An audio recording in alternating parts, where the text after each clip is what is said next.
Hey, welcome to Two Girls, a Guy in a TARDIS, episode 16. Woohoo! We have a special guest with us today.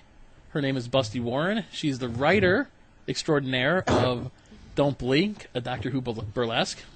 And we'll get to talking to her about that in a little bit. But first, would you like to say hi? Hi. First, I'm going to find out why I sound so weird, but I think it's because of my earbuds I'm using. I think because you're weird. Yeah, that's definitely true, too. That's 100% true. But everyone's here tonight, and I think we'll just go over some quick news tidbits. Not that there's a whole lot. Yeah, and wasn't a lot. Maybe we'll just make up some rumors. Let's do it. I heard that they're going to reanimate Michael Jackson's corpse to play the next Doctor. Oh, no. I'm starting that rumor right now. I want to know how. I want to know. Yes, I really, now I've heard that rumor too now. You have heard that rumor. I have heard it too from a very reliable source. Yeah, I'm a pretty reliable source too. So she's in the TV industry. Yeah. What, and give up showbiz? But I wonder how much truth there really is to that they were considering that. You know, that they were considering his Michael daughter. Jackson and no, they were supposedly Joanna had told us, and I had read this. They were considering making an American version of Doctor Who in the 80s using either Bill Cosby or Michael Jackson. I missed that rumor entirely, and I was in the 80s. Yeah. I wonder on how accurate that really was. They did give us Bill and Ted's Excellent Adventure.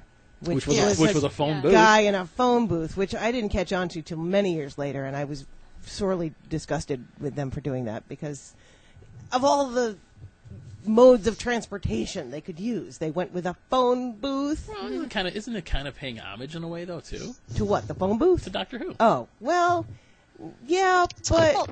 I mean, it's a police call box. A lot of Americans don't know what that is because we it's didn't have them. It's not a phone booth. So yeah. to a lot of Americans, it's a phone booth. Yeah, but I see it as an homage so much as a rip-off.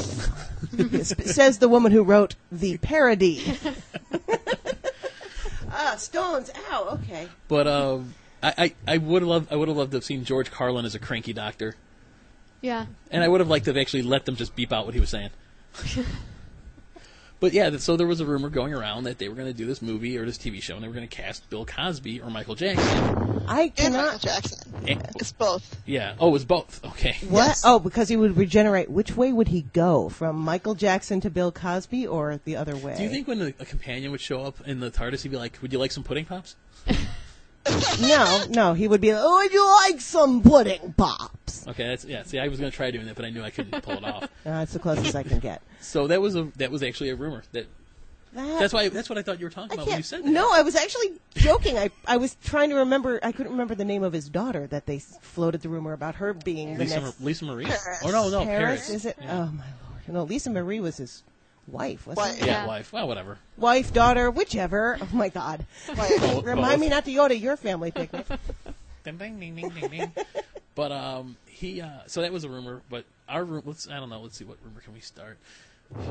We could start the rumor that the Daleks are in the 50th. Oh wait, that's not a rumor anymore. That's true.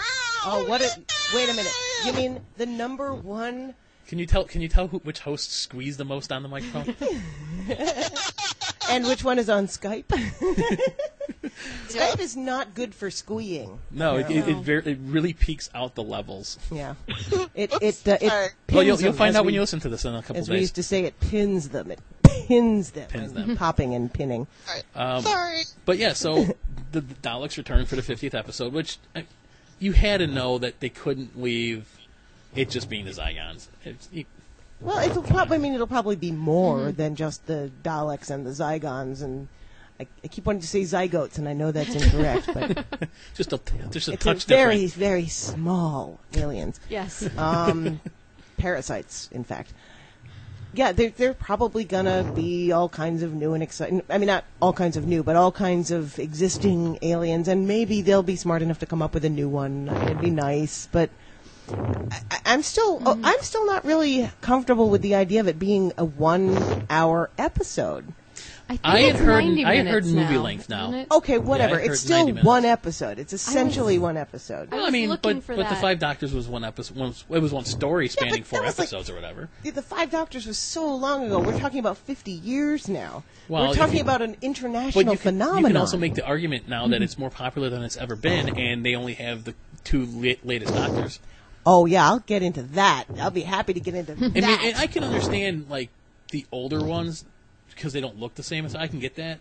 But I had made the comment that why not have, like, hear their voices inside Matt Smith's head or something. Like, he gets shocked by the TARDIS council or something, and he hears them talking to him. There could have been ways to do it. And at the minimum, Paul McGann could have been in it, just to tie the... I think Paul McGann is in it. Well, that's a good rumor. I've heard that rumor. One that I but heard. I've heard that rumor that he's in it. I've also heard a rumor that, or not a rumor, but I've heard that Moffat was being interviewed, and they asked him why was John Barrowman not in it, and he said, "How do you know what's in it, what's not in it? I've been lying my ass off about this for the last 6 months. You have no idea what's really going on." Yeah, John Barrowman said in a post himself, "Please stop asking. It's not a secret. I'm not in it, and it hurts when you ask and remind me." But now he had come out and said he was. So I wonder if all that's been damage control. No one knew the Daleks were in it. I mean, they were able to hide that for how many months? I would be very surprised to see Captain Jack. Well, I'd be surprised to see Paul McGann, though, because there was no rumors of him being on set. I don't ever want to see Paul McGann. I'm sorry, but that was just embarrassing. Now, at least it was Doctor Who. Yeah, that's right. I'll take. No, don't get me wrong. I'll take bad Doctor Who over good almost anything. I'll take Paul McGann's one episode over most of Colin Baker's run. That's kind of cold, but okay. Yeah, I can see that. Well, and I said before, I don't blame Colin Baker for it so much. I mean, maybe when I was a kid I did because I didn't know any better, but... Man, the stories, I mean, Well, but he didn't write them. That's what I mean. It wasn't and he his didn't fault. pick his outfit. That's why I said I don't blame Colin for it. But, yeah, I could see why the show was really on the ropes after that one. Because Davison wasn't half bad. No, I've watched a lot of Davison. Yeah. I went from a Baker, I managed to make the leap to Davison, and that's when I kind of accepted the fact that this was a role beyond an actor and thought that was nifty. Yeah. But then it got weird.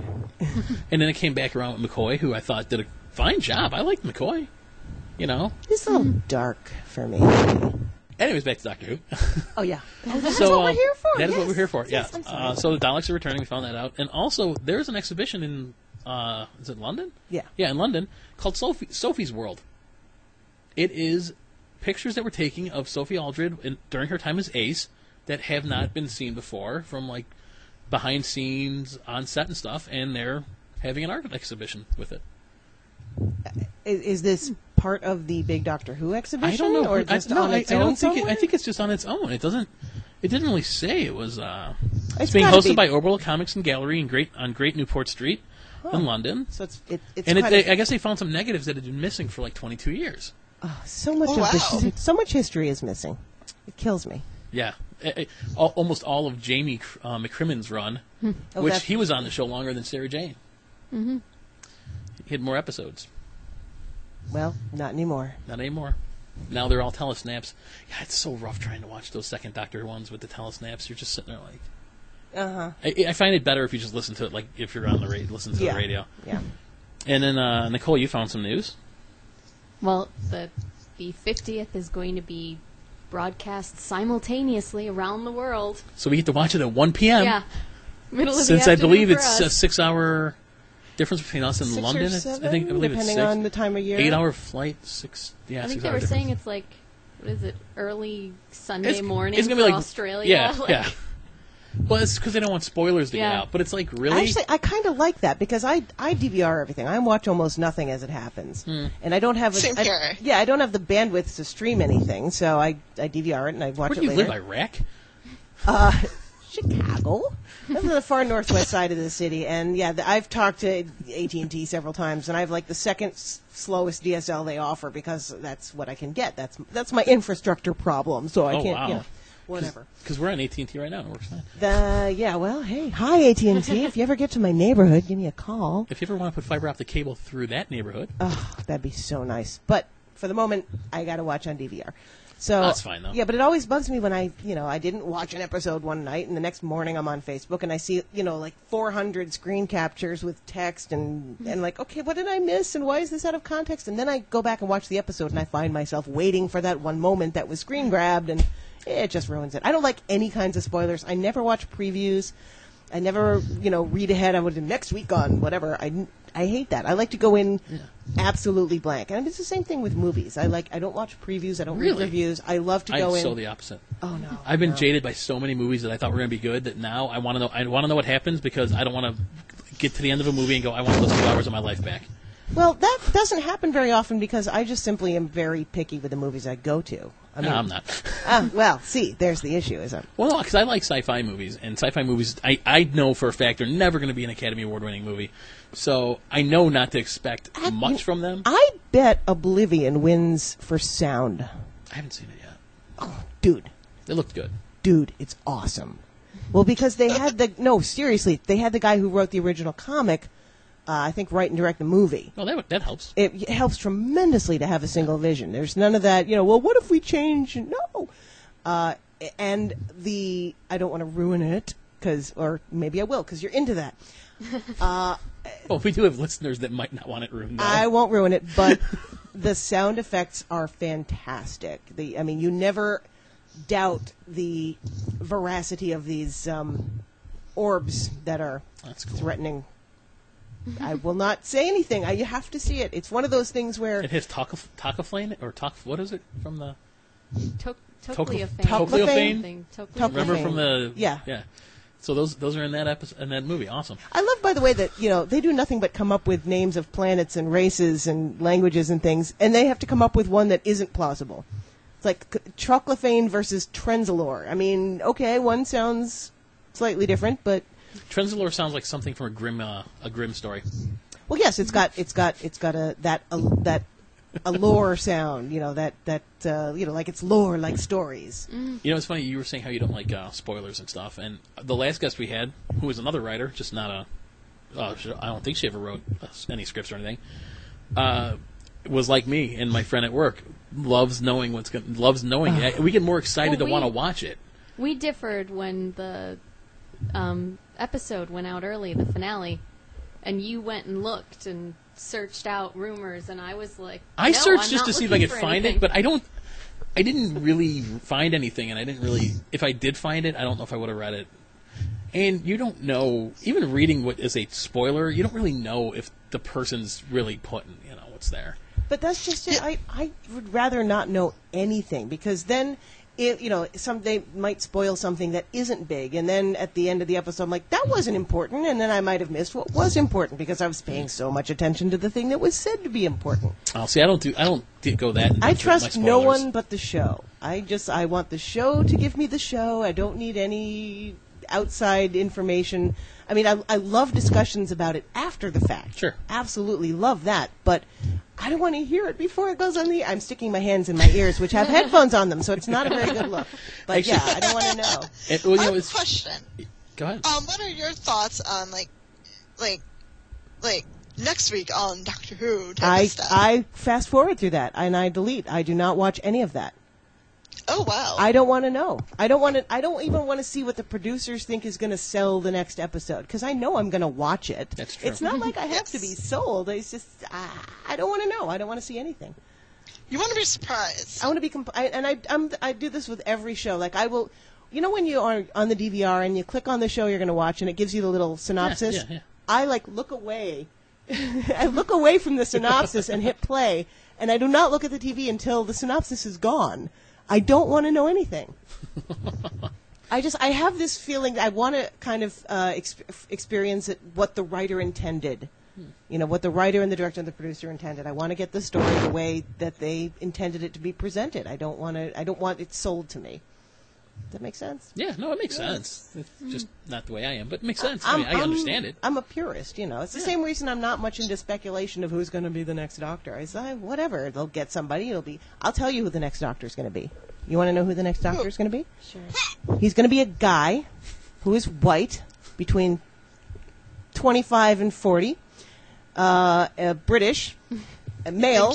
And somebody and cute, she throws and cute, yes, cute is in there, and somebody who may or may not be known around the UK, but is definitely not known in the United States. That's who the next Doctor is going to be. Spoiler alert! I mean, would you want a woman doctor? No. Next question. Well, because that's a big thing. Every time there's a new Doctor, it's is it time for a woman Doctor? No, you know why? Because it's been on for 50 years. You want a female Time Lord? I have no problem with that.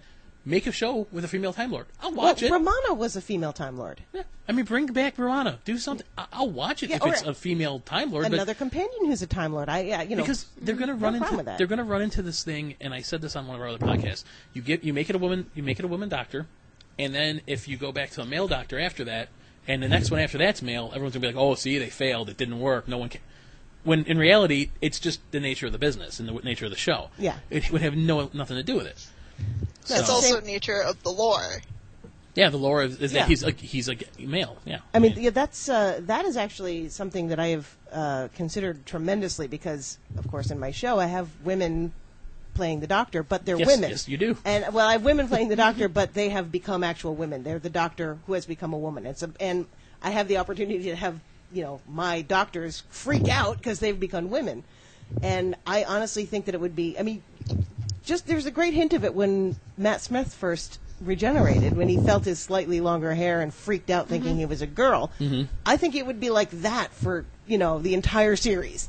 It's like, oh my God, I'm a girl, I can't do anything. And also, there's a comedian who pointed out something brilliant, is that if you are a white male, you can show up at any point in history and pretty much be okay. Yeah. Mm-hmm. But if you're a woman or a person of color, there are just places you can't go in time and location. People like to kind of forget that when they write shows and almost rewrite history. And it's like, I understand why you want to do that because it wasn't right. Well, but yeah. Back then, like, what show was I watching? I was watching the King Arthur one that was on. Merlin. It was Merlin. Yes. And in it, Guinevere's father is a blacksmith, and he's a black gentleman, and very talented blacksmith, and great actor. I've seen him in other stuff. And she's black, and very pretty girl, great actress. So he was a Moor. Well, the thing is, though, everyone's like, oh, it's good that they finally did that. I'm like, you do understand, in medieval England, there probably weren't a whole lot of people that were black. Yeah. I mean, I'm not trying to be a racist. I'm just, back then, in that country, it wasn't like that. Although, if you want to get into historical accuracy, there's a lot of episodes you could tear to pieces if you want to get into historical accuracy. Yeah. And it's great, but you're right, they will show, oh, look, a lesbian couple in Victorian England, I want to believe. And it's completely okay, and no one's trying to burn them at the stake like they're witches. Well, one of them is a lizard, and nobody has a problem with that either for some reason. Right. Although I do like when people faint when they see her. Yeah, no, I think. That was somebody pointed that out when it was the same guy every time. Met, I can't remember. He was like his the name constable, now, the Great right? Intelligence, Richard E. Grant. Richard E. Grant's character, yeah. Yeah, I can't remember his name. But he was like, and how would people feel if it was revealed that the great detective is a woman? Like, what about a lizard woman? Yeah, like, she ignored has scales. The scandal part is the woman. That was part of the joke, I think, is that Yeah. they would be more scandalized by a woman than it was brilliant. It was absolutely brilliant. I love that he points and you're like, but everyone takes it really well that she's a lizard. Well, like, those They particular think she episodes, just has a skin condition. the episodes with she's Lady got her veil. The episodes with Lady Vastra and Strax and Jenny, which they've, kind of feel like a spin-off waiting to happen. Which I think would do well. Yeah. I think it would be a great, I hate saying replacement, but I think it would be a great Sarah Jane replacement. For maybe for a slightly older child demographic, but yeah, they could be fun. And they're written with a kind of nobody's going to get seriously hurt in this one episode. Mm-hmm. You always kind of know, because once you have a Centauran who's being basically a footman and threatening to use huge weapons he doesn't have. I think he should have did that in that episode. I think they should have been like, yeah, okay, go ahead, go right ahead, and just take him out. Yeah, once you have all that in place, it's clearly just a different tone, and those are great episodes. They're just. Well, we talk about some of the episodes being really dark. Mm-hmm. These are really not dark, and they're fun. Oh, they're really fun. And you need fun episodes periodically to because it's a drama, but not They started out darker, because when they came in A Good Man Goes to War, she was fresh off of killing Jack the Ripper. And they brought him in, and then they made him lighter when they brought them back. I think they realized that particular trio is kind of bizarre. Just a touch. I can almost understand this, a lizard lady walking around with a veil, but how does Strax function? Do people just assume he's some sort of a... I think they just say he's somebody from Eastern Europe. I do. I think they probably just think he's like bohemian or something that, no one in England would ever really see a lot of. I don't know. I think they kind of put him on display like the Elephant Man. I don't think he'd be able to just walk around. I think he'd be, captured by doctors and examined. But again, silly me imposing my realism on the show. But that's kind of where I was going to go with what I was saying is that, for TV shows, you shouldn't applaud them either way. It's a TV show. It's not going to be historically accurate unless it's documentary. And half those aren't even historically accurate. Yeah. So, enjoy it for what it is, and, Oh, I don't go to Doctor Who for history. That's for darn sure. No, why? Why? Because Mount Vesuvius erupted 3 different ways? Yeah, let's not go there. Well, we used to have But you go there for fun. Yeah, we have a saying in the news business, never let facts get in the way of a good story. But one more question for you that I have. Yes, dear. Do you think that the sonic screwdriver Harry Potter wand comparison is becoming more and more accurate? Do you think they're relying too much on the sonic screwdriver in episodes? Well, you've seen Futurama, right? Mm-hmm. Do you know what they call the drive in their spaceship? It's called the convenience drive. Yeah. Because any drive that is not faster than the speed of light by multiple degrees is going to make a very boring show. Right. So they have a convenience drive to allow them to get from place to place. And on Star Trek, I remember knowing this, noticing this 30 years ago when I would watch Star Trek with my friend after school. Hi, Sandy. We would watch Star Trek, and so much exposition and time was saved with the phrase, sensors indicate. Mm-hmm. Once they said sensors indicate, they just saved so much time in, sending down a probe and testing the atmosphere. And, well, you would assume that was all done. Right. You just didn't see it. Well, no, that's just it. They have sensors that do that. So if it weren't for this little device that has, 400 uses and counting... It's catching up to duct tape. Wow, I hadn't thought of that. Well, because, like today we watched Robot. Yeah. And in Robot, Tom Baker is cutting the door open with the sonic screwdriver. Sure, why and not? The robot appears. And instead of doing anything with the sonic screwdriver and stopping the robot, they take off. Where in today's, it would be the door opens, the robot's there, and Matt Smith does something, and... Not always. Remember, the Doctor doesn't attack anybody. It takes he would disable the robot. He wouldn't attack it per se. He wouldn't kill it. He would just stop it from moving or something. I think that the Sonic has evolved along with the Doctor as it's gotten older. Obviously, we know he's had different ones. Yeah. Upgrades, as it were. Each Doctor. Yeah, and that's more for marketing purposes. I think aside from Baker or Colin Baker and McCoy, they didn't have one. Nobody cared back then. Well, that's why they got rid of it in the first place, though, was that they believed it was becoming something used too often. Oh, can you ever use a sonic screwdriver too often? Yes. What? You know what? In the episode Rings of Akaton, yeah. Yes. when Okay, yeah. Actually, the biggest problem... Because that wasn't even sonic. That was a laser beam coming out of it. The biggest use of the sonic misuse, I think, of the sonic screwdriver was in the Christmas episode with the flying sharks. Okay. I don't Took me a second. yeah. For some reason, the trailer for Sharknado popped into my head. No, there. it's where, for whatever reason, the sonic breaks, and apparently both halves still function like a worm. Yeah. And a shark has eaten one end, and to return it, this woman is going to sing into the other end, and now it's a microphone. And I'm like, I will accept a lot out of the sonic screwdriver. That was pushing it. I will accept it opening doors. I will accept it harmonizing things to break. I will accept it because even in Chris Eccleston's series, when Jack Harkness and them in the Empty Child, Sonic. Yeah, exactly.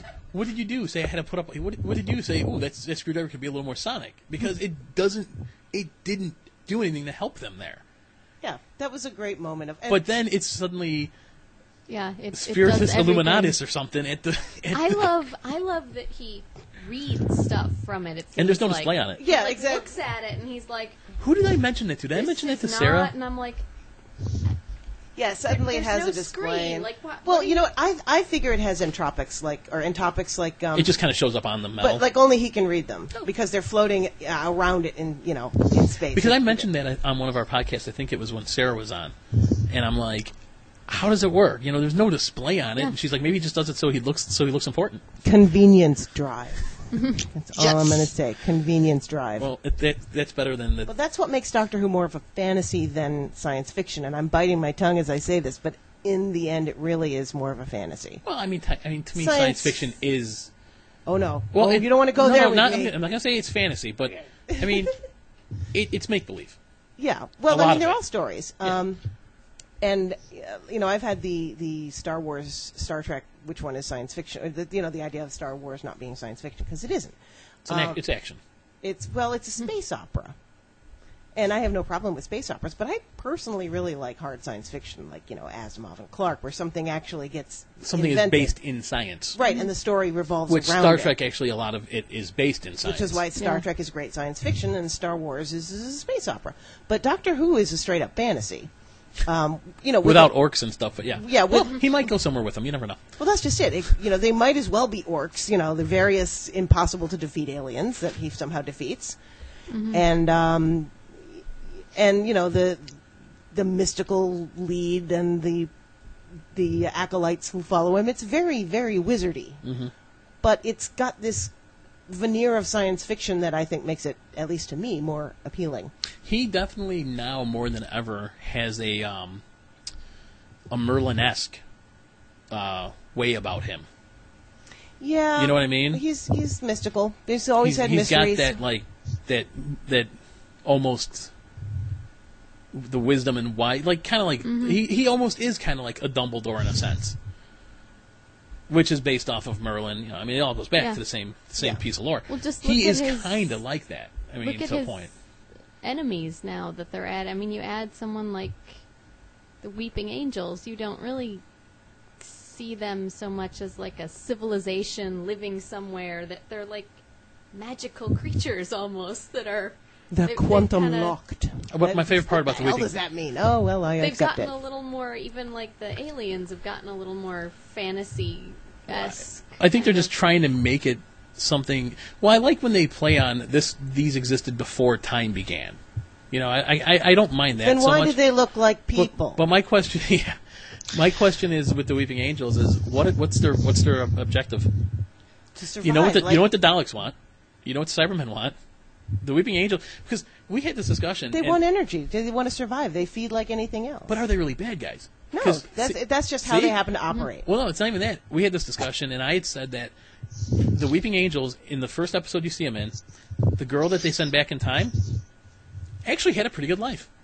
Oh, yeah, that's why... Everyone that they've sent back in time actually lives probably a better life than they were gonna. Except so are the they really bad guys? Well, I think they point that out in that same episode. It's the kindest death or the kindest killing or something. Only psychopaths to kill you nicely. Yes, exactly. Oh, good. Yes. I can't quote that well. That's impressive. Go ahead, Joanna. I like the Weeping Angels as bad, good / Well, they're really, neutral. They're kind of neutral. They're neutral. chaotic neutral. They're chaotic neutral. Yeah, that's a good way of putting it. Yes. Chaotic neutral. Because, they have a tremendous power, but they're not really on a side. They're just after the power. They're not, Well, they need the power to live. They need the time energy to any survive. other nematode and snail in the world. They're not, they're not an advanced species. The fact that they happen to look exactly like Earth people with Earth statues. Yeah, Earth statues with wings. That's just convenient, But then again, we can get into the whole bipeds on every planet. Well, that Star Trek suffered from that for a long time too, though. Yeah. Captain Kirk pretty much had sex with any alien he found, yet somehow none of them ever said, "Hey, get that out of my ear." Yeah. That's funny. Oh. Ew. Like, they all had orifices in the same places. Yeah, they were all like just different colors. Yeah. Blue, green, whatever. Then they got into like, oh, well, that one has ridges on her forehead. She must be another alien, Yeah. So, or you could argue, well, we all evolved from the same planet. Okay, anything which can be obviously is Earth, the center of the universe that everything revolves around. That's what you said you were going to go back to postulating that theory, weren't you? That Nicole's theory of the world was going to be that everything revolved around Earth again. Yeah, last podcast, wasn't that it? Because Yeah, and it makes sense. Wrong. Yeah. It makes sense because as long as science fiction originates on this planet, it's going to be based in our reality. Which is why when people say, "What do you think the real aliens are going to be like?" I say, we can't literally can't conceive of what they are because they're going to be so alien that we're not even going to register to them. Like they're going to be like dark matter is probably the aliens. We can't even measure it. We can't understand it. And they probably look at us and go, what is that green matter or whatever? I always wonder why everyone thinks it would end poorly for us. If you're a civilization that has the technology to travel this far in space and, come all the way out here, I'm pretty sure you're pretty stable and not needing to conquer planets for, valuable minerals anymore at that point. Yeah, at that point you can just get them out of space. And I had this argument with a buddy of mine. I go, why do you think our weapons wouldn't work on them? Well, they'd have some kind of shielding. I'm like, you may very well be true and very well be right, but if they never had to face weapons like ours, they may have some shielding that can stop an energy weapon of some sort. That doesn't mean a bullet's not going to go through it. See, again, I think that even at it's that like, how level, do you know? Just because they can you know what? They could be cavemen that figured out how to make a warp drive. Okay, that's unlikely. Well, I'm just saying, but they could be completely, they might have put all their science and technology into making starships, not into making weaponry. Imagine obviously that planet. That'd be a nice place to live, wouldn't it? Let's all dream about that for a minute. Yeah, there'd be no news. Anyways. Oh, there would. It would be all about discoveries and like that. Well, they'd have to not be human beings, because no matter what, throughout time and space, human beings will find a way to kill each other. Yeah, we suck. Remember 2001? Yeah, we completely suck. Oh, that was a robot doing the. Well, we made it. Let's get into what your show. Let's get into Okay. Now, you wrote Don't Blink, the Doctor Who Burlesque. It's in Gorilla Tango Theater here in Chicago. Yes. And it's an excellent show. And it plays every Friday night at 9:00 at Gorilla Tango Theater, which is at 1919 North Milwaukee. And we are currently on an open run. Well, I've nice. seen the cast schedule. It goes at least through October, and I really want it to go. God help me, it needs to go through Chicago TARDIS. It has to go through that weekend. That'd be great. Imagine that. I'm trying to do a great. push. I want to get everybody to come. That would be wicked. But yeah, as far as I know, we have no end in sight. That's awesome. Yay! Thank you, and I owe at least some of that to you guys. For you were right on the band. You were at the not even bandwagon. You were right at the forefront of helping me promote the show. So that was tremendous. We were just impressed to find out that we actually have a real listener. The stats don't lie, apparently. So that was good. Yeah, there's someone out there. But no, Joanna didn't get to go. Because I had to be up at the ass cracker early because I work the at ass crack of early. That's early. Wow. Yes. Yeah. Well, it'll still be running. The only reason why I knew about the show is because one of my friends is on the cast. Oh, wait a minute. I have the cast list in front of me. Yes, you're talking about Diva La Vida. Yes. Diva is no longer in the show. Aww. I know. Now, was she who played... Diva played. All the women play multiple roles because. Right. No, I remember. Yeah. Which well, doctor I'm was telling she? the listeners who may not know. You know. Sorry. That's true. There's other people listening to this. Then. That's true. There is. I hope. Hi there. Most of the women, except for the woman who plays 11, and I'm giving away a lot here by telling you that there are specific doctors in it, but they're pretty ladies. That's true. But, they are. Yeah. Diva played the Ninth Doctor. Right. She has a turn as a Cyberwoman. Yep. She has a bit as a non-speaking fish alien.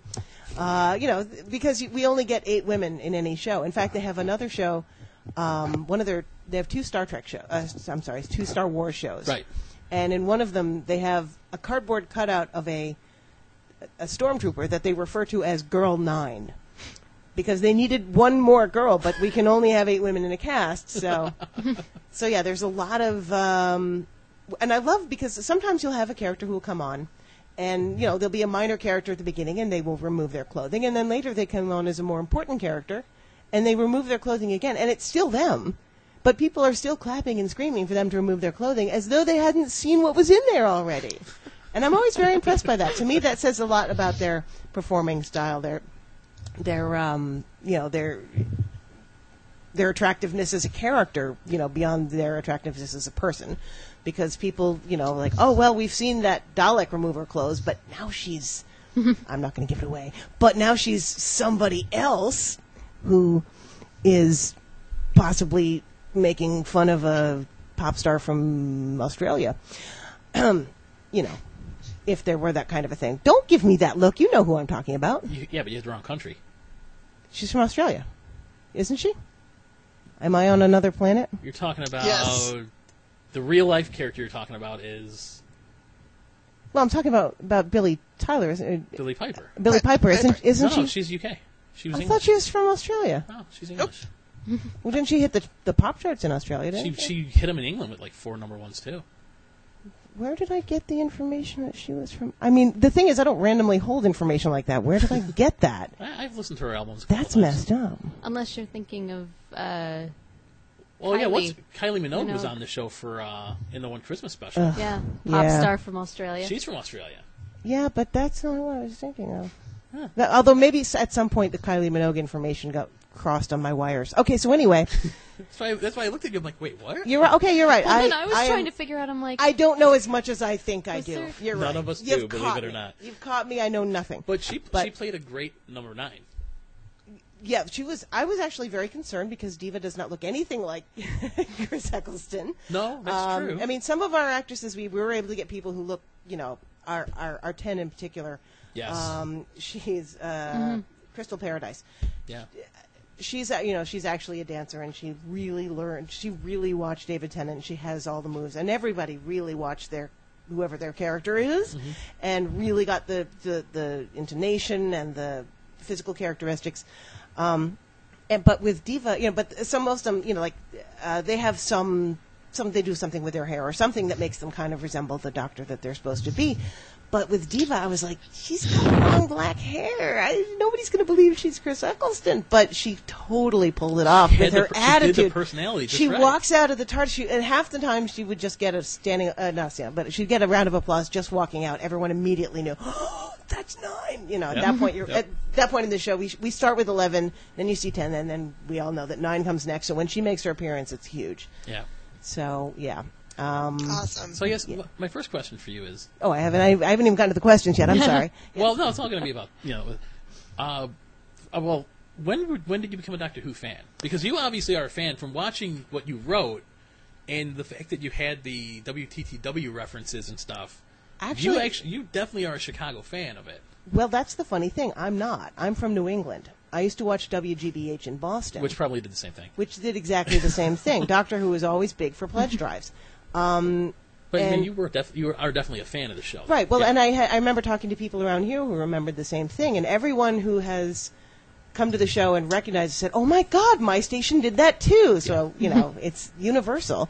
It's a universal part of the American experience of Doctor Who. Right. It's not, I'm sure somebody from the UK would go, why are they raising money? There's also the fact that the way that Gorilla Tango burlesque shows are done is they invent a way to ask for tips because, pretty dancers get money. So that was that was my conceit for tips is that, it's a fundraiser, it's a pledge drive. But it was a great way to do it. It worked, yes, thank you. But yeah, that's how I remember seeing it because I remember watching it. It had to be 1979, 80, around there. I was flipping around one day before dinner. It was like 6 o'clock, and came across a thing with a robot. I'm like, oh, robot, science fiction, I'm going to die. And it turned out to be episode 1 of Robot. And so I got to actually start from a beginning, if not the beginning. Right, sure. And my friend Heather would watch, and and this is back in the day when you had to watch it at the same time because there were no DVRs. Yeah. There were no DVRs. There were barely any VHS cassette recordings. Yeah, This is back in 1900. I'm old. But we would call each other after every episode and review every adorable glance that Tom Baker had made, or oh my God, did you see when Sarah did that thing that was so cute? And we would I guess other girls were talking about boys. We talked about Doctor Who, and we did that for a long time. And then we started again. The word cosplay didn't exist at the time. No, it didn't. But we liked to dress up. I would dress up as the Doctor, and she would dress up as Sarah Jane. And, that was kind of a part of our friendship was that I would, she was Sarah Jane and I was the Doctor. And we would go to thrift stores and look at clothes and find things that would be appropriate for either, for any, this is something that she would wear. We wouldn't buy anything because we were kids, but we were apparently costume shopping and we didn't know it. But that's what, we got into. And I invented fan fiction. I know What? if you know that. I didn't know it existed. But what happened was I was into writing, and I actually was a writing major in college. And I remember writing a story. And I said, Heather, I could write a Doctor Who story with us in it. And that was like the most groundbreaking concept. I got about 6 pages in. And then I realized I can't write science fiction. I don't know any of this stuff. So that didn't work out well. But 30 years of fandom later, You did work. I was able to, and again, what I did, I like to think it wasn't really fan fiction, although it is a fan love letter, because I do love the show. But, I tried to work in as much as I possibly could. And there is a lot in Yeah, there. there's a lot of, we'll say, in-jokes, but, if you're a Doctor Who fan, they're not even in-jokes. But, I was concerned that people who weren't fans might kind of not get it, because there's a lot of stuff that if you don't know, you don't know. But people have said, I didn't know what was going on, but boy, that was fun to watch. Also, there were boobs. So That probably helps a lot. that helps a lot. Yeah, that's a big help. How did you decide? I mean, when did it come to you to write a parody of it? Well, Gorilla Tango Theater has been doing these science fiction nerd-themed burlesque shows for a few years. My dear friend, Ms. Pixie, used to be their producer for the burlesque shows. So they were a theater; they had their own shows, but she was the producer for the burlesque shows, and she was the one who would find the scripts, find people to write them, and put them together, and just basically oversee them. And about a year ago, she, it's like in September, October last year, somebody had submitted a script because they knew they wanted to do Doctor Who, because how can you not if you're doing science fiction? They've done Star Wars, so Star popular Trek, now, too. the Super Mario Brothers. They've done Lord of the Rings. Batman. They've done all of that stuff. The superheroes in general. So it was time, and somebody else wrote one, and apparently it wasn't up to Emily's standards. And she turned to me and said, "You like Doctor Who, right?" I'm like, "Yeah." She said, "Well, we need a script in like 6 weeks." And I'm like, okay. And, we got together. I wrote a draft. She read it. We changed it. We put some things. A lot of her comments were things like, okay, that doesn't make sense why she's taking her clothes off now. Why would that happen? So she really drove me to make it logical. So, when you have, I guess I won't spoil it by saying there's Daleks, because how could there not be?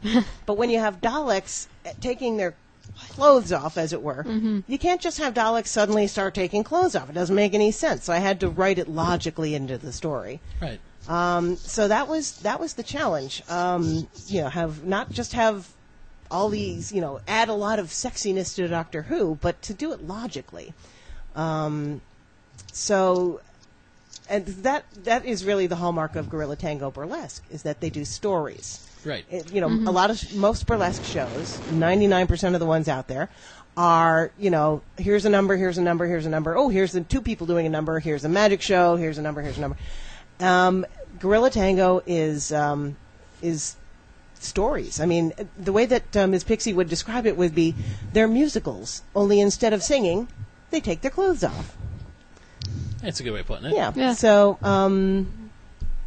that was, a year ago, October, November, and they went into rehearsal. They opened February 1st, and I could not believe what they. I wanted. I keep calling them girls, but my girls. I couldn't believe what the girls did with the script. I couldn't believe how much they just fleshed it out, as it were. And I mean, there was some places where they added some bits because they needed more time for whatever. Somebody needs time to change backstage. Sure. And everything they added, I think, was brilliant. I was so happy. In fact, one of the biggest laughs in the show is not mine, not my joke. That's where 10 and 11 are. What was that doodly now? That's my friends, because I'm out and about with friends. Okay, well, tell your friends to stop doodly doing. We're doing a show here, man. Trying to be professional. Oh my God. You obviously have not listened to all of our episodes. I guess not. I'm sorry. What is it, 16? I got half of them. Yeah, we were doing it every week while the show was on, and then the show went off the air, or not off the air, but there's nothing to, you wait for news. Although I could have spent 3 episodes talking about how much I hated introducing John Hurt as the Doctor. Sorry, I hated how they did that. They didn't really need to put the text there for that. They could have put the text there. They could have faded to black and then put the text. I would have been totally fine with that. But no, it was like the episode was still happening, and then suddenly there's text. Like that was just. It's Doctor Who, not Sherlock. Well, not only is it not Sherlock, it's just allow me my fantasy. Like I said, I don't follow who's the actors and who's any. I don't even get into that. So just allow me the show before you start promoting this big name actor you got for the show. And especially after, oh no, he's not the Doctor. Whoa, the Doctor! Like, oh, well, maybe he is the Doctor, but he's not really the Doctor. It was unnecessary. That's all. Did you write in the dance scenes? The less numbers, or do you let them? Do you just kind of say I'm not a insert choreographer. it here, and then they do it? I'm not a choreographer. I came up with the idea for some of the dances, but I didn't actually choreograph them. Like, for example, the oud dance, because we have to have an oud. All I thought was, well, I need it to have this kind of mood, and in my, I need it to feel this kind of way, and it has to have this move. I'm holding my hands up in the air with my brain in one hand, and it had to have, that kind of, and of course it has to, be to their oud music, which is so freaking beautiful. So that was like what I gave them, and then they just made an actual dance from that. And the same thing with the Cyberwomen. I'm like, okay, they're robots, and they have to take their metal off because they've got glitter in them. That again, everybody needs a reason to take their clothing off. Of course. And in that case, I went back to Tom Baker with. He fought the Cybermen with gold. Yeah. Gold dust. A lot of people didn't remember that. I was actually a little miffed when Neil Gaiman brought back gold in his Cyberman episode, because everyone else had forgotten about the gold, and I brought it back. I mentioned the gold, and now I'm not so cool because it looks like I just got it from that. But you were the first one to do it, though. So he I'm got gonna it go from with you. that. He absolutely got it from me. He doesn't even live like in Wisconsin. He could have wandered in one day. Sure, why not? Yeah, could have. No, I'm not saying he took it from me, obviously. Minnesota. Minnesota, Not Wisconsin, Minnesota. It's all, whatever. It's all cold. North and cold. North and cold and beer, pretty much. And sausage and cheese. I apologize now to all of our Minnesota listeners. I know you're not exactly the same as Wisconsin, but Hey, Prince was from Minnesota, so But you could have used Windex. Wasn't it like window cleaner in the second Doctor that defeated them? Yeah, the thing about you actually made them far more powerful than the actual Cybermen are. Well, Neil Gaiman made them he gave them Weeping Angel speed, which made no sense at all. Only one time. That makes it worse. Now it's inconsistent. It's like either they have it or they don't.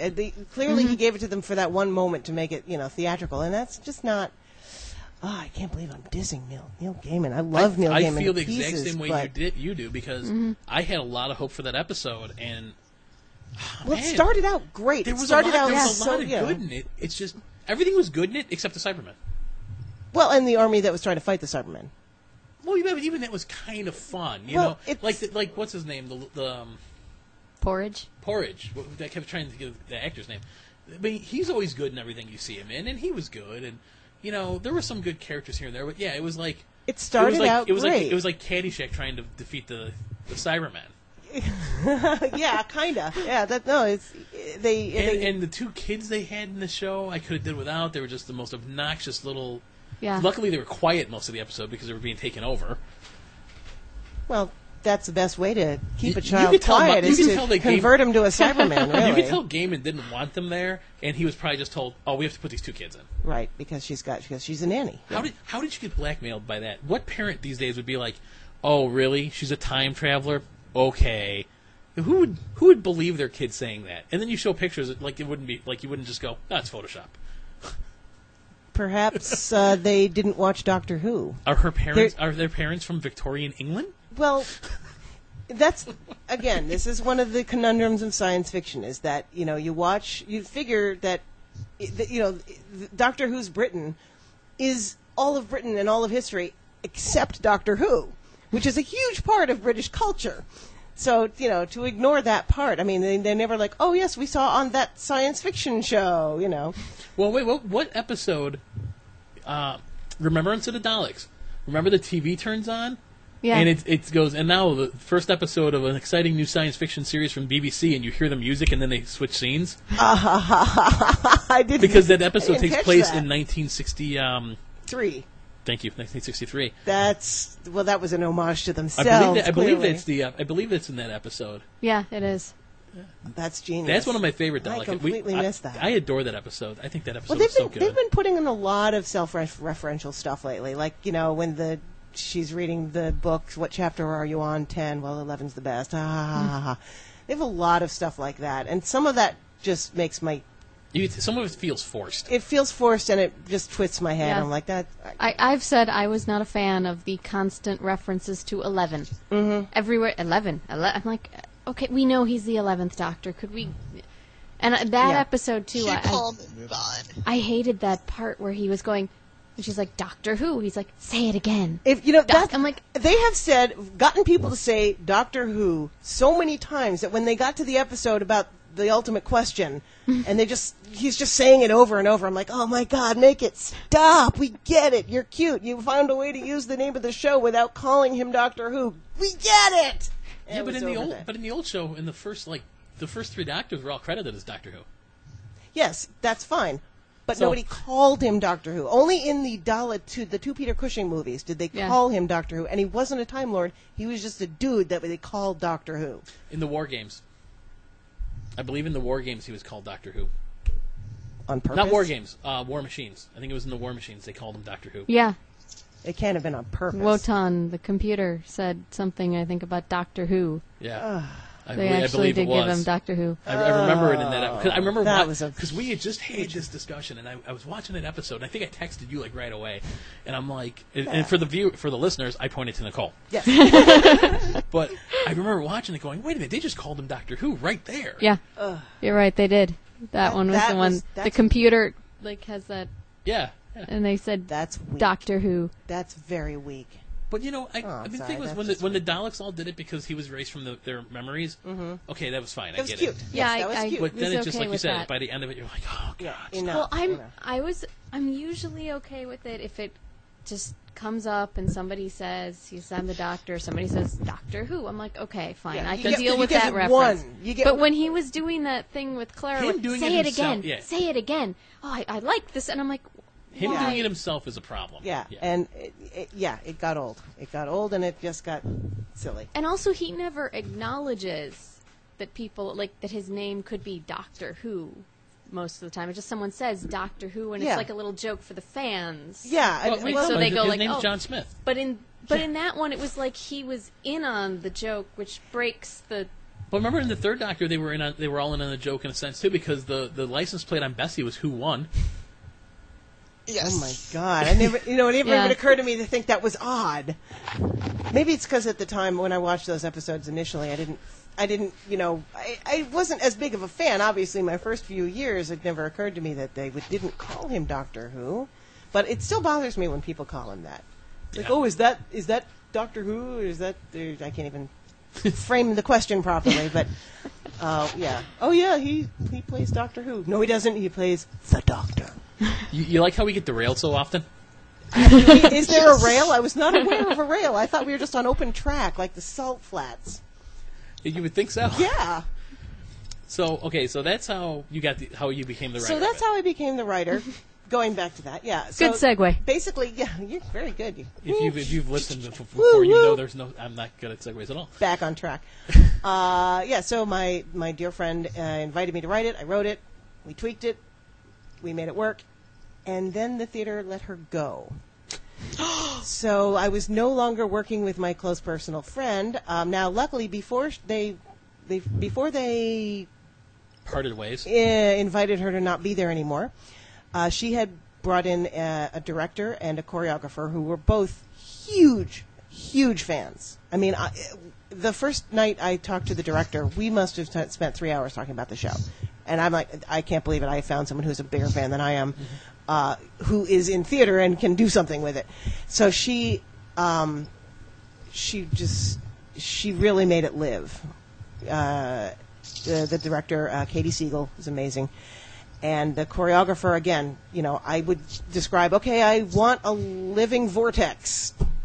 and a girl dressed as a TARDIS. Make that happen, just for the opening. We have one scene with the TARDIS dress girl.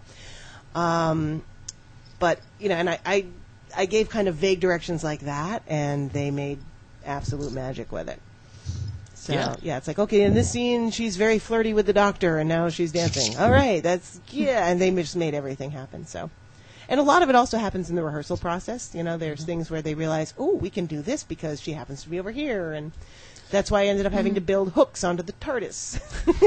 Now, there were scenes where, I'm not going to say what scenes they were, but there were scenes where the actresses were, like, in the audience, like, sitting up near us. Well, that's because we have a small space. Right. It's a small theater. But they were sitting up near us, and they were still in character talking. I didn't write any of it. No, was it them? That was all them. That okay, was, and again, this is because that was good. Well, you don't audition. They were really into. They were right. They were right next to me where I was sitting, and I was kind of like going, like, should I be paying attention to them? Or should I be watching the stage because they're right next to me and they're still talking?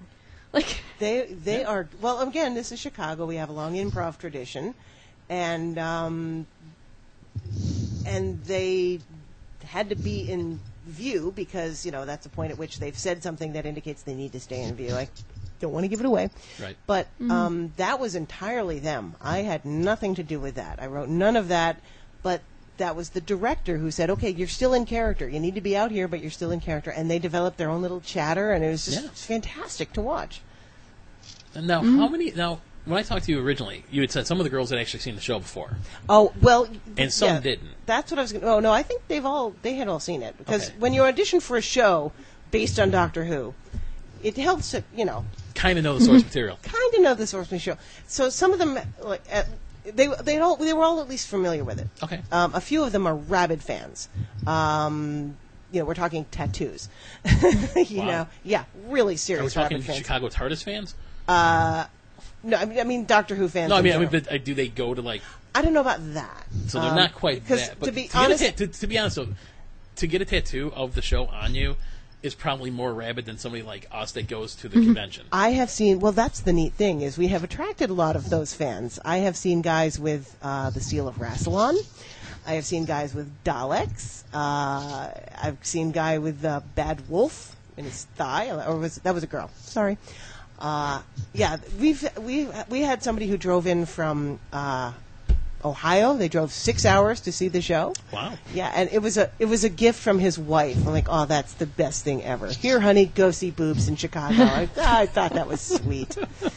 And in addition to obviously the cast being fans, we get great fans of the audience. I mean, there's always somebody. Well, when it was winter, there's always somebody in a scarf. There's always a couple of bow ties, maybe a fez, and we've had the guys in 3D glasses. It's wonderful. I love seeing the involvement because this goes to Doctor Who being more of a way of life than a show. And I'm not going to get too far into the idea of it being philosophy, but there's a lot of stuff where people talk about how I want to go away in a blue box and I want the Doctor to rescue me. I think all the real fans, in my opinion, want to be the Doctor, or at least want to model their own behavior on the Doctor, this chaotic good. So that, for me, I mean, I love dressing up as Tom Baker. It's the coolest thing ever, And I love seeing when fans get so into it that they are in the costumes and they're part of it. It just feels really, it just speaks to a level of dedication that I really appreciate. Agreed. Yeah. Mm-hmm. And that's awesome. I have a question. Yes. If you had, like, people who cosplay, didn't come to see your show, how hard would it be for them, like, would they get a discount of sorts, or would they get a high five? Again, that is not up to me. I do have a discount. In fact, I can't believe I haven't mentioned it yet. I do have a discount code that I can give you that you can use for as many tickets as you want for any Gorilla Tango Burlesque show. Everybody get your pens. Okay, as if you're listening, like, or hit pause, whatever. I forgot we're not live, are we? It'll be in the show notes too. Yeah, okay. Live, we don't have that technology. I know, wouldn't that be neat? That would be fun. Streaming radio, does that even exist? Anyway, if you go to the Gorilla Tango website, which is www.gorillatango.com/who, H-O-W, do I even have to spell it?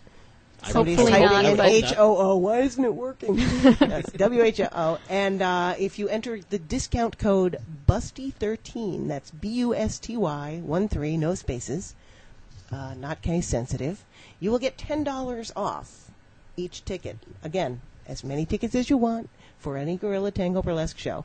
The street price for these tickets is $35. I personally think that's insane.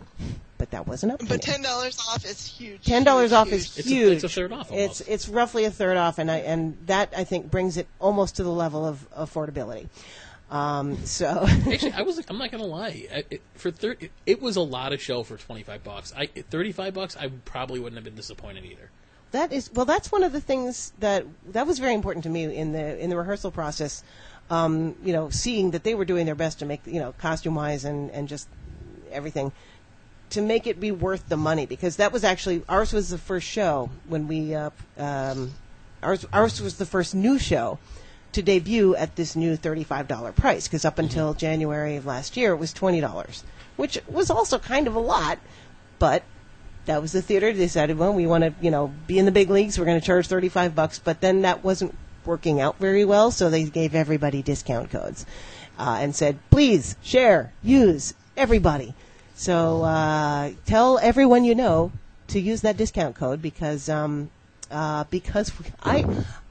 I could comp half the house every night, I would, because I just think it's so much fun for Who fans to see, and I love nothing more than watching them kind of get ahead of the jokes when something is coming and they see it coming, and I can hear people whispering, "Oh my God, he's gonna say, oh that." I love that. I love watching that. That's why I've seen so many performances of this show. It's kind of sad how many Fridays I've spent It's there. your baby. I mean, you wrote it. It is my baby, but So I wouldn't consider it sad. I should let my baby grow up and be on its own, which means it's time to write another show, but probably not a burlesque show. So, But we all said, that's what I was thinking from what you say, that would support what we said when we walked out of it. I think we were all like, you could tell this was written by someone who really loved the show. Like, it wasn't someone who went, okay, Doctor Who is really popular, let's just write something that uses this stuff, put it out there, and people will come. It was like it had all the little... This is something that they are consistent with their shows. Like it was actually... I've heard. Yours is the first one I've seen there.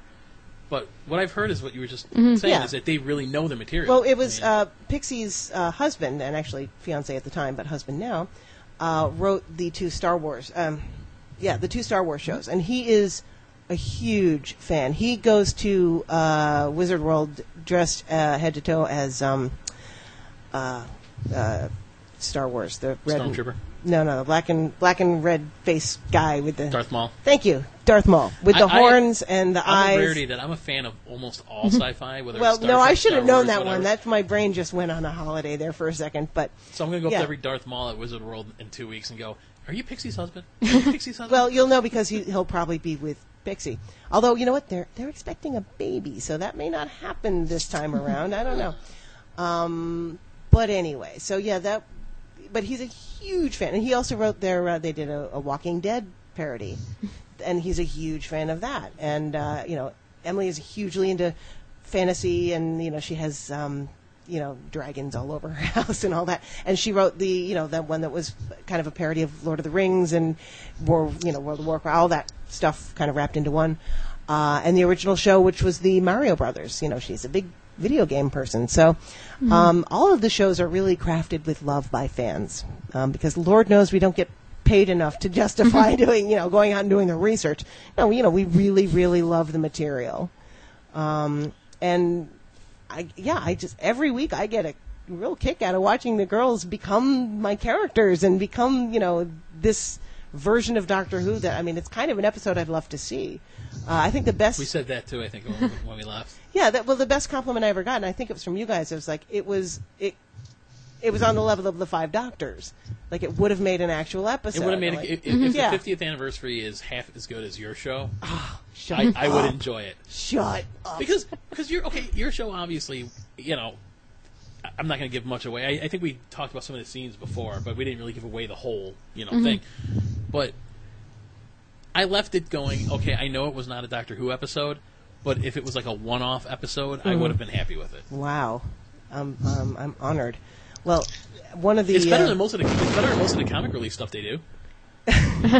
Well, those are there's boobs. limited research, and there's boobs, and there's all women. Yes, we should clarify. There's only women in the cast, which to me is. I mean, some of their shows is just everybody's a woman, and that's just the way the stories went. I had to explain why the Doctor is a woman now because that is. And you came up with a very clever explanation. Thank you very much. That allowed for lots of puns and rhymes and fun things like that. Because see, a lot of people would have just said. A lot of other people that would have wrote that would have said, "Oh, it's just timey-wimey." Well, I did use the phrase timey-wimey several times. Yeah, but you actually had an explanation as to why they became women. Well, that's part of the mystery of the show. Because in my opinion, good science fiction has to have a little mystery in it. All great Asimov books had a great mystery at the heart of them, and in addition to brilliant science. And killer robots. I'm sorry? And killer robots. Well, oh, wait, no, that wasn't Asimov. That was... That was everybody before Asimov. Yeah, he's the one that has the three rules of the... Asimov delivered us from the evil robots because he came up with the three laws, eventually 4 laws if you read the prequels, because he was tired of, build robots, robot kill, end of story. He said that if we're building that kind of technology, we probably would put some safeguards in there. What should they be? And he came up with them, and then we were suddenly able to have robots that, were reasonable. And that was a huge thing in science fiction. They actually touched on that in the episode Robot. He's not supposed to kill humans. Exactly. Yeah. He knows it, and he's conflicted by what he's told to do and not to do. That's also. So they say they get around it by saying they're an enemy of humanity. Yeah. Is what they tell them. I don't even remember where that robot came from. Was it a space robot or no? Was it was a human. It was made here. Human-built robot. Yeah, it was made here. So it was made here. How could it possibly have hated humanity? It didn't. But what the bad guys in the episode did, what they told him so he would kill other human beings was that they are an enemy of the human race. Even though they're humans, they want to do something bad to the human race. So I love Isaac Asimov. He made that happen.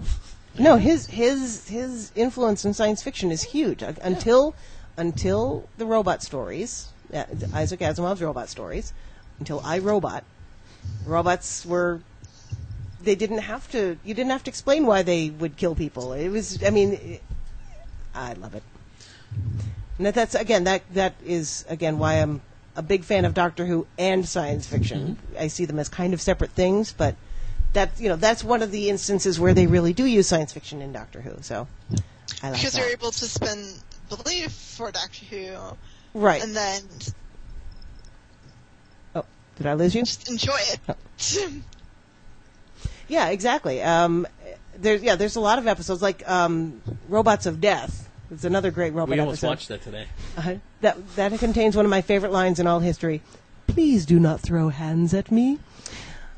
Those robots are, some of them are to kill people, and some of them can talk, and some of them can't. And the idea that they're built with very specific purposes, and yet, humaniform robots, that's crucial to the story. That's science fiction. Now, waving a wand in the air to do things that happens to be a sonic screwdriver, that's not science fiction. So we crossed the line, That's real borderline. Yeah. Well, it seems like it's gotten worse. It's like more gotten and more more magical. they get.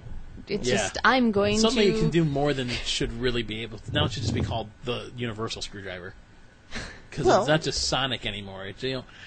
Breaking glass, unlocking. Like I said, there's certain things I know that harmonics can achieve, and if it's a sonic device, that's what it should be following. It's the science behind what sonic. In my show, they use it as a sensor. They, use it to just kind of randomly, and a lot of time as a flashlight too. But flashlight's my favorite use of the sonic screwdriver. It always puzzled me why the sonic screwdriver had a light on it. Why wouldn't it? Otherwise, you don't need it to make noise. Yes, but they wouldn't sell if it didn't have a light on it. It wouldn't be a flashlight. We're talking about products here. Yes. That was one of the reasons Star Wars was so successful. They marketed the living hell out of it with toys and games. That was the first time that had been done. To be fair, Fox was so stupid that Fox let Lucas keep all the rights, or almost all the rights. They had no idea. They're like, it's not going to make that much money. Oh yeah. I have a friend who got ripped off by something like that. He was on the original American version of Mighty Morphin Power Rangers. Mm-hmm.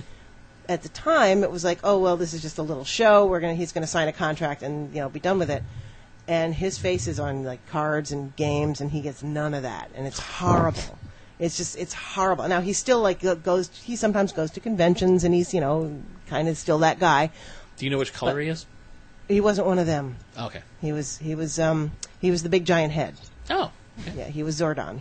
And but again, at the time, they're like, oh, this isn't big. We're not going to cut you in for anything. And they didn't. And it's, one of the great losses of mankind that he just is completely ripped off for that. So it kind of makes me not like Mighty Morphin Power Rangers much, because I feel like they ripped him off. But the show's what made me not like it much. Well, there's also that, yes. There's the very basic idea that it's boring, but whatever. So how did you back to the show? Oh my gosh! Woo woo! How did you? So you hold auditions, I'm assuming then. Actually, once I finished writing it, no, I was in the audition process. I got to kind of sit in because it was very, very, very difficult casting. Mm-hmm. Not just because we needed people who kind of could pull off these doctor looks, but okay, we need somebody who can roller skate. And we need somebody who can also, do a lyrical dance, and everyone has to be able to pull off decent British accents. So there's a lot of kind of demanding stuff. And look like a guy. And look like a guy for some of it. A little bit, yeah. Well, that's, kind of pull off the look of the doctor and still be a girl. So I was in there for the original casting, and I don't even think I was at the callbacks, but after that it just kind of chugged on along without me, and I didn't see it until about 2 weeks before opening night. Maybe 2 or 3 weeks before opening night, and at that point they were still using a cardboard TARDIS, like a photo cutout, and I'm like, no. And I went and I built the freaking TARDIS. I didn't build the real kind of TARDIS. The Doctor Who musical, which I can't remember the name of because it's long and ends with timey-wimey or something, they built a freaking TARDIS. I mean, ground up. They built a beautiful, beautiful TARDIS. Mine's the front doors and a little bit of side, and it's on wheels because it has to be able to come and go. Around, yeah. And it's also scaled way down. The girls actually have to duck a little to go in it because we didn't want it to hit the curtain on the way out. There's all kinds of structural issues. Yeah, you have limitations because of the theater. Yeah, but I was not going to have people pay $35 and see a cardboard TARDIS. So, yeah, that was a true labor of love because there was no budget for materials or work or anything. That was just me saying we need to build this, and I did that. At one point, my blood is actually in that TARDIS for reals. I had a piece that had a nail in it. I put my hand on it, didn't notice. Katie, who helped me assemble it, like the last 10 hours, she's like, we're like half asleep. You're bleeding or something. I'm like, oh, how about that? Well, I already painted this piece. We need to use it. So nail, and there it is. So there's literally my blood in that TARDIS. I think with the show we saw, the light got knocked off the top of it. Oh, and it broke my heart. Yeah, that beacon is again, we had to. I wanted to have an actual 3-dimensional light up beacon. Yeah, but the TARDIS has no roof. It's just a flat. It's got a little bit of dimension. But there's like a little platform holding up the thing, and it's not. Yeah, we did some nails and Gorilla Glue and rubber bands and gum. I don't know what's holding it together at this point. They've made a lot of adjustments. But it works. I mean. Yeah, they put in a lot of braces, and I keep wanting to repaint it, but the show never did. I don't know. It's just I have to let these things go. It's not my baby anymore. It's walking. It's on its own. It can feed itself. So, but we still occasionally have auditions for understudies. I think there's even auditions coming up if you want to go to GorillaTango.com and look that up. Gorilla Tango is a how do they explain it? It's very a female-centric experience, in that they're not looking for models, which isn't to say that a lot of our ladies aren't model beautiful, because they are, but that's not a requirement for getting cast. The requirement for getting cast is being fun, being able to dance a little bit, and being funny, because they're comedy shows at the heart of it.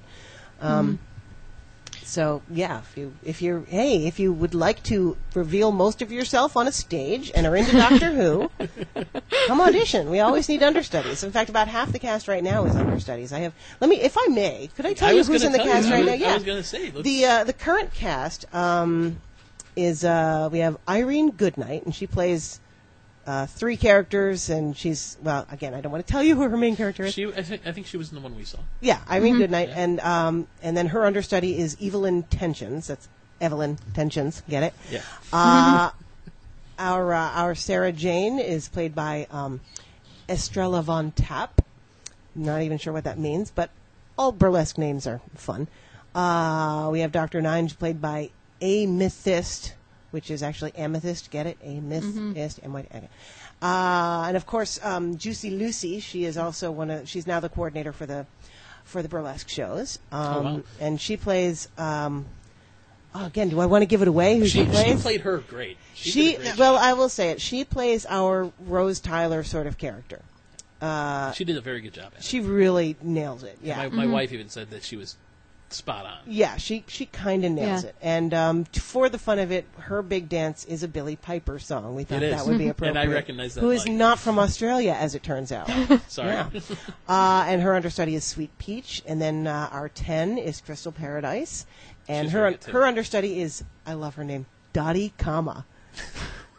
And Dottie Kama is, the other thing, most of these people are in other Gorilla Tango shows, but Dottie Kama, I saw her in the Batman show, and she just made me cry with funny. She's so great. And we have a Donna character, not named Donna, but like that. She is Devon Deviante. I hope I'm pronouncing that correctly. Then her understudy is Sherry Blossom. And our 11 is Vicky Van Gogh, which I love because it's also a Van Gogh reference. Yep.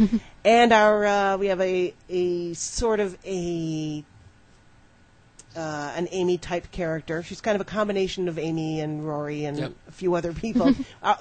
She's an amalgamation of the last. She's an amalgamation. All the companions are all amalgamations.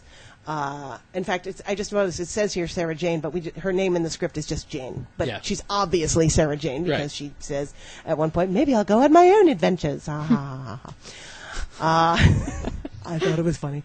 And of course, as our Donna type character, we have Vespa Van Dyne. So that is the current cast and understudies. And every week they amaze me. They just amaze the hell out of me. They did a great job. I mean, I think there's only one or two different ones. There's a couple of new ones on this list, and the thing is, the understudies perform at least once a month. So that's good. Yeah, so even if the main performers are fine, you might see the understudies once in a while. I think Dottie Kama is in this week and next week. Mm-hmm. I'd have to check the calendar, but yeah, it's just they're all great. I love them so much, and they have slightly different, They bring different things to the character, but they're all huge fans. Well, the other character that the actress that played Jane played, in the scene with her, I believe she is the one that was the one I think where she's jumping from like chairs to chairs, and isn't that her? No, we don't have that. That's one of the other burlesque shows. No. What? There's something from chair to yeah. Oh! You mean the part where they go up into the audience? Yes. Yes. That's Jane and 4. Go into the audience, and they and that's actually our second Jane.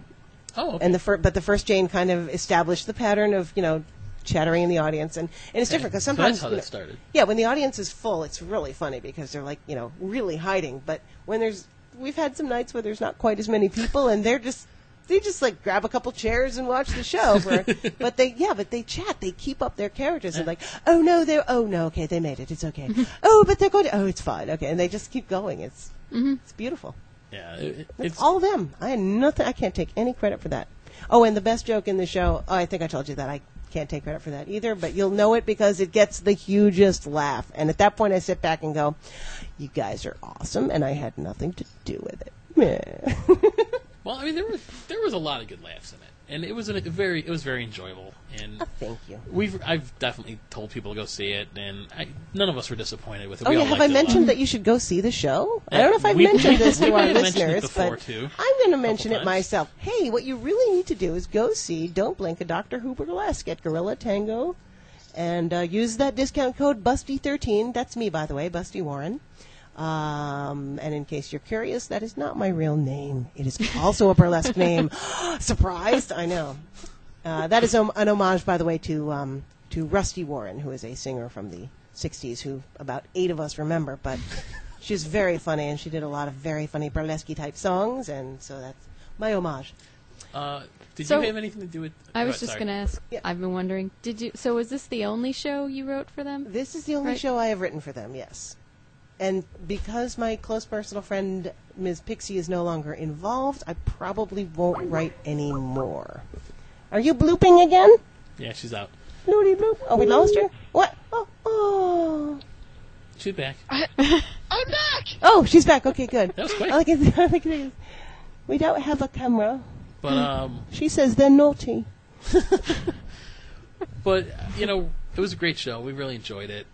Did you have anything to do with the music selection for the show? Yes, 'Cause some of the actually. songs were great. That was the director and Pixie and I sat together one afternoon, and There's an excellent Massive Attack song in there that you don't hear anymore, and it's a great song. And when that it one, came on, I was not in on that one. I got to say a that great one song. came out of nowhere, and it was so perfect It because she is. found It's a great perfect for Angel that. song.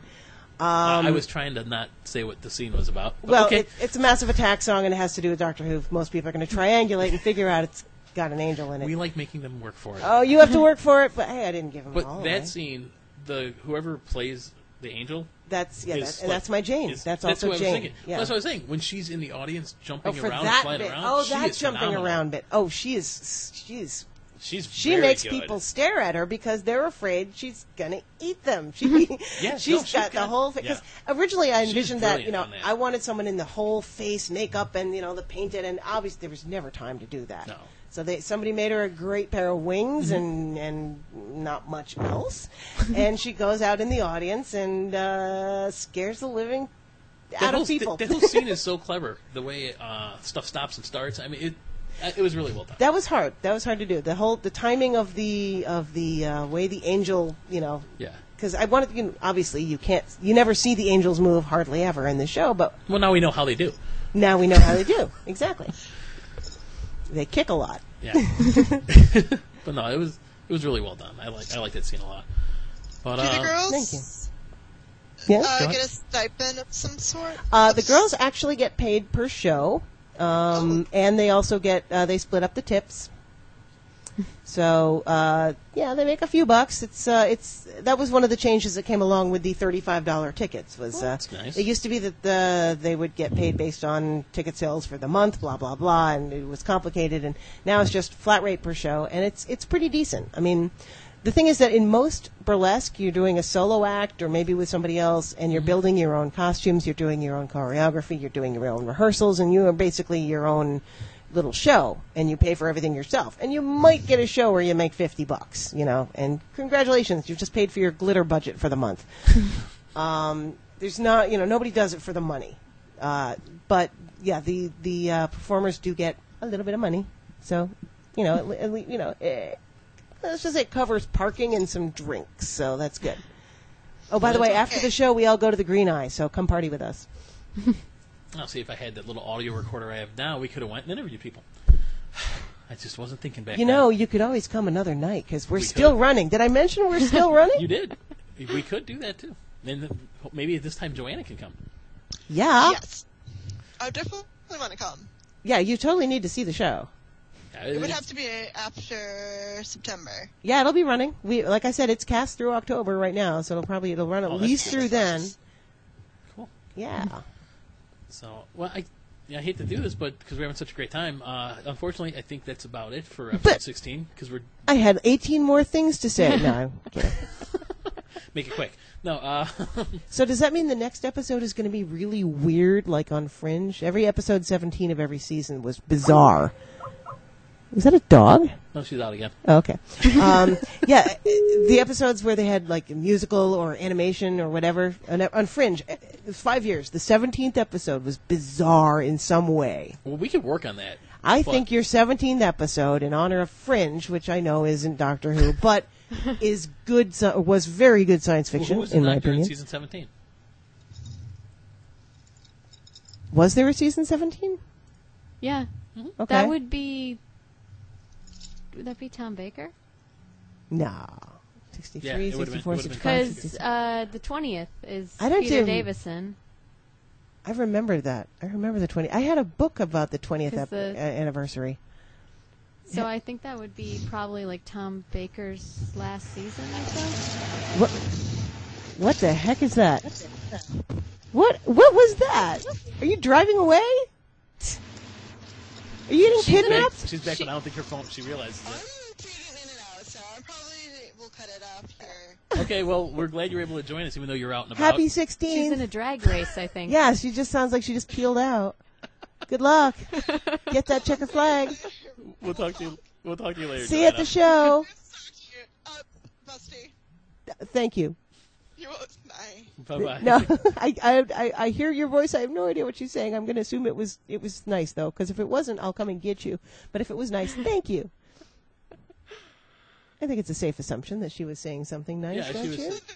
And she's now you sound It was nice talking to you, Busty. It was nice talking to you. It was a pleasure talking to you as well. It sounds like you're in another dimension right now, so we're going to let your universe go. She's in E-Space. So we'll talk to you later, Joanna. Yes. All right, bye-bye. Bye. But we'd like to thank Busty Warren for joining us. My pleasure. And About thank her you show. for having me on to completely dominate your 16th episode and not let anyone get a word in edgewise. Our pleasure, because usually they're used to being cut off by me. Now they get to be cut off by me. I'm sorry about that. Did you have anything else that you wanted to say that I interrupted? I apologize if I did that.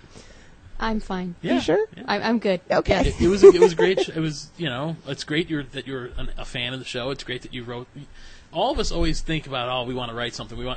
And I've written tons of stuff and it just never goes anywhere. So to meet someone that actually wrote something and got it performed, I mean, it's really nice. It helps to have a friend who's the producer. Let me tell you that. It helps to have a friend who's the producer who desperately needs a script. That is really a great motivating factor. I would think so. But there was also pressure knowing like this is going to be performed before we can't do a reading of this. There's going to be no workshopping. This goes up as we write it. So that was some degree of pressure, but also that kind of makes you look very carefully at what you're writing and go, does this suck? Or does this only suck a little? Well, I guess it sucks a little. We'll go with that. Well, all I can tell you is I didn't think it sucked. Oh, I enjoyed thank it. you. I know Yeah. Phil was there. Phil enjoyed it. Joanna upstairs enjoyed it. You enjoyed it. Did I tell you our biggest compliment so far has come from Lars Pearson, who is the publisher of Chicks Dig Time Lords and Queers Dig Time Lords and Chicks Unravel Time and all that stuff. He came to the show. He was here for C2E2, came to the show just out of the blue, and loved it. And came back, drove back from Des Moines, Iowa, 2 months later with his wife and another guy, and gave me a quote specifically to use on the poster, which is, the best Doctor Who experience I've had in 10 years. And you gotta figure he's had a bunch, so that was the most amazing thing that I had ever heard, and just to kind of reach that level of, again, it's for the fans. So if somebody who really knows the show likes it, like you guys and like him, then I've done my job. And we thank you for it. My pleasure. Anytime. So I'll write an episode for you anytime. nice. So episode 17 will be completely scripted. No, I'm just kidding. Yeah. No, it should be like sound effects and random things and We're bizarre going to do an guests. old-time old-timey radio drama. show? Yeah. Ladies and gentlemen, welcome to episode 17. Da, da, da, da, da. I'm available if you want me to. So, on that note, again, thanks for joining us. And You are quite thank welcome. you, the listeners, for listening. And go see Don't Blink at Doctor Who Burlesque at Gorilla Tango. Gorilla Tango. Yes, they have not yet renamed the theater after me, but I really wish they would. No, that's not going to happen. The Busty Warren Auditorium. Yeah, and, yeah. Auditorium. It seats about 70 people. And don't forget to get your tickets at GorillaTango.com/who and use the discount code Busty13 for $10 off that and any other Gorilla Tango Burlesque show. Definitely. And we're planning on having another episode in probably 2 weeks. Although I think Wizard World's in 2 weeks. I don't know if we're going to have time, but we're going to try to. You should record at Wizard World. You should go there and do your show. thought Interview about random people. Why not? You just bring the equipment. Get thrown out. Really? They don't let you do that? I don't know. Joanna wants us to be the official podcast of Chicago TARDIS. I think there's some competition for that.